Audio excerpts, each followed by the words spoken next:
after Steve passed in April of 2020, I really did not involve myself within the ALS community at all. Mostly out of a strange self-preservation, probably.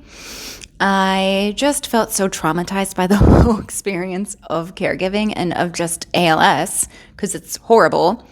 And so this weekend, I had a friend who is a part of the Night of Hope, a fundraiser by the MDA for ALS. And she, on a whim, had a space on her table and invited me. And so I went.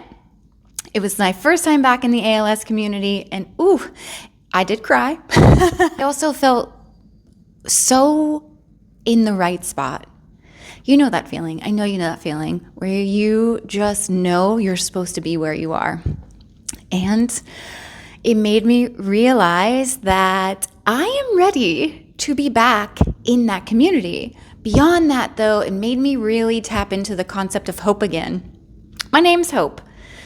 The concept of hope in the ALS community, it's not optional. It's not an aesthetic. It is survival. It is the hopefulness that at some point there will be a cure. It's the hope that you can still find ways to live a full life, even with the worst, most debilitating illness there is. Getting back into that world, it's refreshed my experience of hope because, the world right now is a tiny bit bleak. I mean, there's war and chaos and so much uncertainty, mistrust, division, and hope seems like a very hard thing to access at the moment. To me, hope has always meant that this doesn't have to always be the way, that there are other options, that things could get better, that things could be rebuilt. And I know that hope in times like this can be almost looked at in a resentful way. Like, how could you possibly be hopeful? Do you not, look around and see things? But if we don't keep our vision on possibility, then how is it that we're going to keep trying to do things and make a difference and possibly live in a different, more peaceful world? I recently found a journal entry where I wrote something that really kind of encapsulates this whole moment.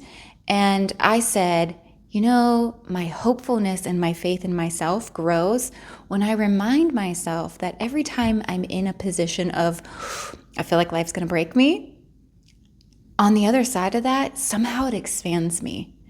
And that became my mantra. It's here to expand me, not break me. Because that was my hopefulness of there is a sense of reasoning and purpose behind so many of the things that I was going through.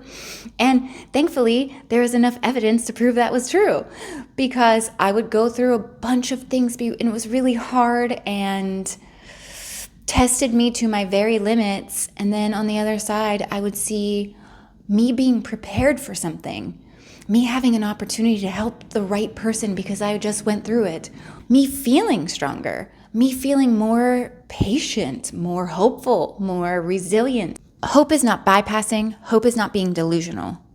Hope is, looking truth right in the face, really hard things right in the face, and not collapsing under the idea that this is the only way, that this is the end all.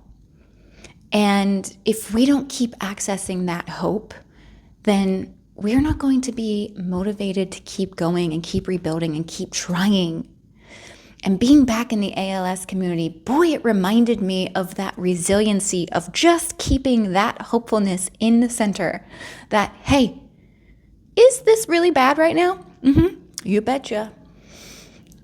But is there the potential that things could be better? You betcha. Being in that room and hearing the stories of the people that are impacted by ALS and the way they genuinely hold on to hope kind of reminded me of Steve and I in our deepest moments of just being like, what the actual F is happening? Like, what is this? And then having really good moments, those space in between, and watching somebody be impacted or watching the disease make progress in research. And, when the ALS Ice Bucket Challenge happened and watching the whole world was so united in caring about this. There was so many points where you do find hopefulness again. On Friday or Saturday, depending on what day you actually celebrate the equinox, is spring equinox. One of my favorite things to do is celebrate the seasons, which, by the way, if you're watching this before spring equinox on Saturday the 21st, I have an event. I'm going to put the link in the bio.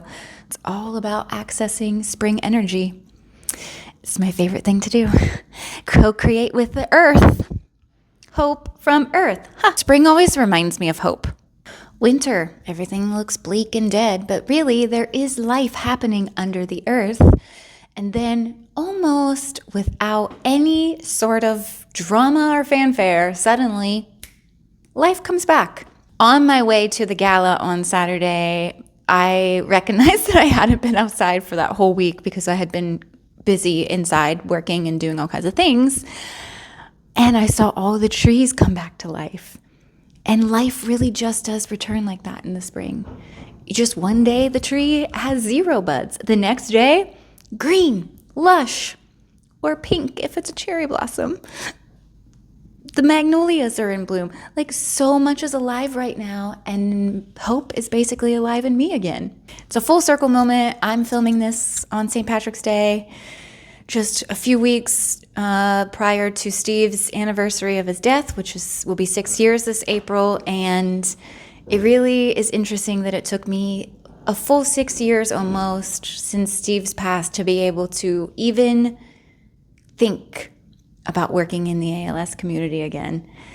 And that right there gives me hope, because at one point, I never thought I was going to be ready again. I thought that I was going to just be an outsider of that community, kind of cheering them from the sidelines. And now I want to be in it again. Oh boy, if that's not the embodiment of hope, is the fact that you can rebuild your capacity and you can heal and you can find strength again and you can find the space and you can bloom and you can do the things that you are feeling called to. Hope is active. Hope means you show up differently day to day because you believe it's creating a different future. Hope is you show up to your process and your journey and you trust yourself because you believe it's going to get you to where you're going. Just to tap into my obsession of energy and frequency, I just want to say that hope is a frequency, and it's one that you can choose to stay in even when people try to pull you out of it.